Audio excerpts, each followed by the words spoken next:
जोजो लपा नमस्कार।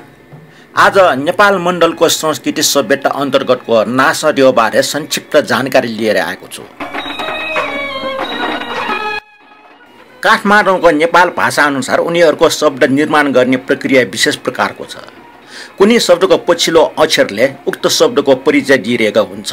जस्तै तकुस्वा, गोएस्वा, पलेस्वा आदि भने जस्तै खतिरालाई पनि खतिराको पछाडि कई शब्द थपेर टकै, चासुकै, ढिकेकै, यस्तै रोटीमा पनि चाकुमरी, लाखमरी, ग्वारमरी एवं प्रकारले मुटुफुवा, मिखफुवा, न्यापफुवा भने जस्तै कुनै देउताको उच्चारण गर्नुपर्दा पनि उक्त देउताको पछाडि द्य शब्द जोडिएको हुन्छ। जस्तै गणेड्य, पिण्ड्य, माड्य आदि।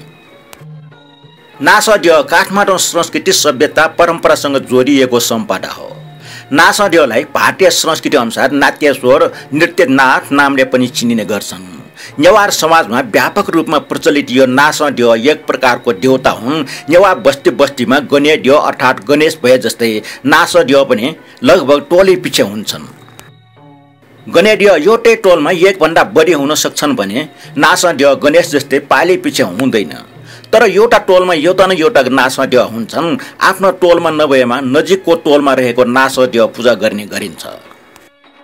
मङ्गलबार गणेशको दर्शन गरे जस्तै बिहिबार नासद्यको दर्शन गर्छन्। नाटक, नृत्य, सङ्गीत सिकाउँदा प्रत्येक बिहिबार नासद्यको पूजा गरिन्छ। यसलाई वा पूजा भन्छन्। वाको अर्थ हप्ता, हप्तै पछि पूजा हुने भएर वा पूजा भनिएको हो। नृत्य, नाट्य, सङ्गीतको तालिम समाप्तिको दिन नासद्यको भव्य पूजा हुन्छन्।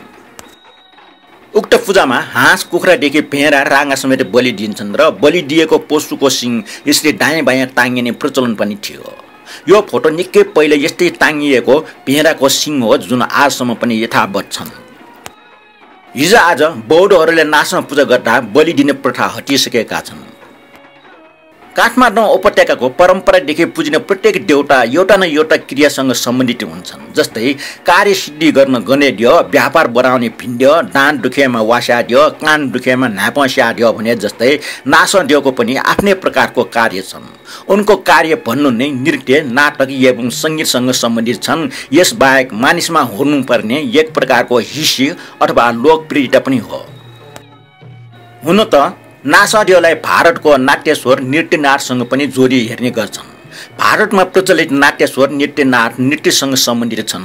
तर काठमाडौँको नासद्य नृत्यसँग मात्र सम्बन्धित नभई नृत्यसँगै नाटक, सङ्गीत, हिस्सी पार्ने गुणसँग पनि सम्बन्धित छ। नासद्य सामान्यतया दुई शब्दको संयोजन हुन्। नासल र द्य मिलेर नासद्य हुन गएको हो। नासल भन्नाले सिद्धि, हिस्सी, द्य भन्नाले देउता हुन्। प्राचीन कालमा नेवारहरूले पुजिने अधिकांश देउताहरूको रूपविहीन हुन्छन्। देउताको प्रतीक एक वा एकभन्दा बढी ढुङ्गालाई पुजिन्छन्। यस्तै नासद्यको पनि खास विशेष प्रकारको रूप हुँदैन। यसको रूप भन्नु नै भित्तामा खोपिएको कलात्मक प्वाल हुन्। यो प्वाल एउटा, तिनवटा अथवा पाँचवटासम्म पनि हुन सक्छन्। देउताको मन्दिर भए जस्तै नासद्यको त्यस्तो विशेष प्रकारको मन्दिर हुँदैन। यो कतै कसैको घरको सिडी तल्लाको बाहिरपट्टि गाह्रोमा स्थापना गरिएको हुन्छ। यो साधारणतया प्वाल मात्र पनि हुन सक्छ भने कतै कलात्मक तोरणयुक्तको ढोका जस्तो बनाएर त्यसको बीच भागमा स्थापना गरिएको हुन्छ। नासद्य खास गरेर गल्ली, फोहोर ठाउँ लगाएर खिखा मुगलमा हुन्छन् भन्ने किम्वदन्ती छ। यसबारे एउटा कथा यस प्रकार छन्।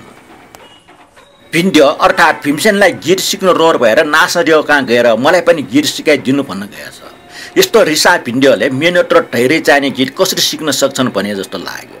पिण्ड्यले जिद्दी गरेकोले गीत सिकाइयो। पिण्ड्यले घरमा गएर रियाज गर्न थाल्यो। यसै बेला धोबीले आफ्नो हराएको गरा खोज्दै आउँदा पिण्ड्यले गीत रियाज गरिरहेको सुनेछन्। मेरो गरा त यहाँ पो रहेछ भनेर पिण्ड्यसँग भर्खर मेरो गरा कराएको सुनेको थिएँ, उक्त गरा कहाँ छ भनेर सोधेछ।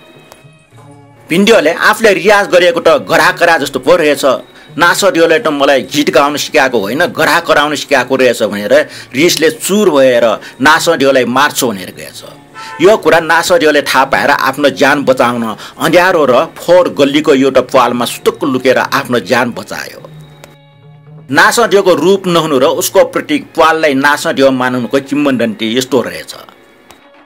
नासद्यको प्रतीक प्वाललाई नासद्य एवं नासपा भन्ने गर्दछन्। नासपा एउटा 3वटा र 5वटासम्म पनि भएको पाइन्छ। यो 3 प्वाललाई गायन, वादन र नृत्यको रूपमा पनि पुजिने गर्दछन्। गुठी घरभित्रको नासद्य भएको कोठामा ढोका बाहिर ढकी हुन्छन्। ढकी भन्नाले पर्दा हो। उक्त पर्दा साधारण नभई चित्रमय हुन्छन्। उक्त नासा ढकीमा 3 जोर आँखा हुन्छन्। सर्वप्रथम 2 आँखा अन्यभन्दा ठुलो हुन्छ भन्ने बीचको लज्जालु स्वभावको र अन्तिम क्रोध रूपको हुन्छन्। यी 3 जोर आँखा रक्षक, बुद्धि र ज्ञानका प्रतीक पनि मानिन्छ भन्ने अर्को दृष्टिकोणले गणेश, अजिमा र आजुको रूपमा पनि लिन्छ। नासदेवको संक्षिप्त परिचय यही सकिन्छ। धन्यवाद।